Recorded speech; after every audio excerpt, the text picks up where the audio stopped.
Olá, nessa videoaula você vai aprender a preencher os campos relacionados à proteção passiva do formulário.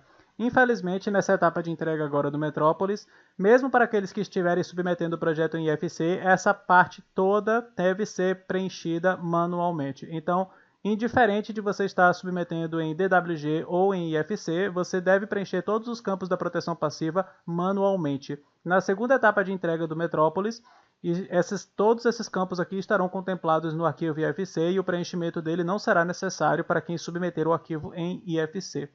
Aqui nós temos que preencher então a cota de nível do último pavimento, com escada de emergência, a cota de nível do último subsolo, informar se o pavimento de descarga é o térreo. Aqui embaixo você deve informar a classificação da edificação, estruturas e área de risco quanto à altura, informando aqui a carga por metro quadrado. Aqui você deve informar o acesso de viaturas da edificação, largura mínima da via, resistência do pavimento, dimensão dos portões de acesso.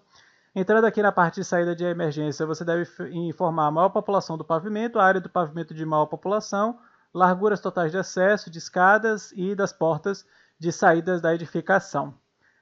Com relação à distância máxima percorrida, você deve informar de saída da edificação e dos demais andares, as distâncias máximas percorridas.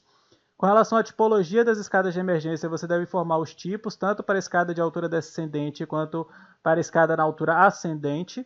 E deve também anexar aqui o arquivo PDF da planta de detalhe da escada para a rota de fuga, das escadas de emergência aqui. Esse PDF deve ser anexado também. Você deve informar se na sua edificação possui ou não elevador de emergência. E aqui você deve informar com relação à acessibilidade das edificações mobiliárias para os equipamentos urbanos. Se a edificação possui acessibilidade para pessoas com deficiência ou mobilidade reduzida na rota de fuga.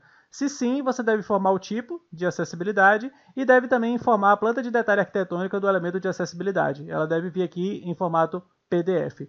Aqui embaixo você deve informar a reserva técnica de incêndio, o volume da reserva técnica para hidrantes, o tipo de sistema de proteção dos hidrantes, a reserva técnica de incêndio, o volume, e a reserva técnica para chuveiros automáticos também em volume. Perceba que todos esses campos são obrigatórios. O polo do gerador de energia você deve informar se existe ou não no seu empreendimento. E com relação ao afastamento de segurança da central GLP, você deve informar primeiro se possui a central de GLP. Caso possua a central de GLP, você deve informar aqui a carga unitária, a quantidade e capacidade total dos recipientes. Caso não possua, você também deve informar se existe rede de GN na rua para a dispensa da central de gás. Sim ou não. Por fim, você deve validar o parâmetro e seguir para a próxima etapa.